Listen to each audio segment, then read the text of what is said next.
Hello friends, எல்லாரும் சாப்பிட்டீங்களா? இன்றைக்கு எங்களோட காலையில் சாப்பாடு என்னன்னு பார்த்துடலாமா? வாங்க வாங்க. இன்றைக்கு ஒன்றுமே இல்லை நண்பர்களே, புட்டு தானே வச்சுருக்கேன். வீராப்பா கதைக்கெல்லாம் எதுவும் எதிர்ப்பாளர் நினைக்காதீங்க. புட்டு தான், புட்டு எங்களோட தேசிய உணவு புட்டு. சரியா? நீங்களும் வச்சு சாப்பிடுங்க, நல்லா தான் இருக்கும் புட்டு. அதுக்கு நேற்று வச்ச குழம்பு தான். இன்றைக்கு புதுசாக எல்லாம் ஒன்றும் வைக்கல. நேற்று வச்ச குழம்பு, முருக்கங்காயும் உருளைக்கிழங்கு குண்டு கத்திரிக்காய் எல்லாம் போட்டு ஒரு குழம்பு வச்சு நான் நேற்று.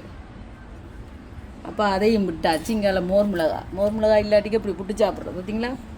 இங்காலையெல்லாம் பார்த்தீங்கன்னா சமையல் வேலை அமளி துமளியாக நடந்தோன்று இருக்குது பாருங்க.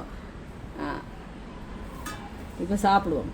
புட்டு தான் சுடுவுது, சூட்டோட பழங்கறியும் சேர்த்து குழச்சடிக்க சும்மா அந்த மாதிரி தான் இருக்குது நண்பர்களே.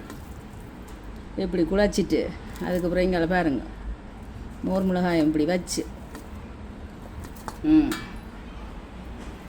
இப்படி எடுத்து இப்படி சாப்பிடுவோம்.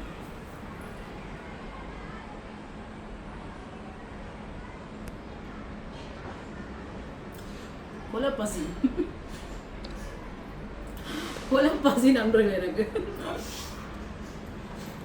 வெளியில போயிட்டு வந்தேனா பசியோ பசி, செம பசி. விடியல் ஏதாவது புள்ள போட்டுருவோம் பாய்க்கு. அப்படி இல்லையா, விடிய சாப்பாடு கண்டிப்பா முக்கியம். என்னத்தையாவது சாப்பிடுங்க, அதான் நாளே எங்களை வழி நடத்தும். அப்படி இல்லை மத்தியானம் சாப்பிடணும்னா வயிறெல்லாம் எத்திஞ்சு புகஞ்சு தள்ளி இட்டுக்கிறாங்களே, இல்லை கோவத்தையும் காட்ட வேண்டி வரும்.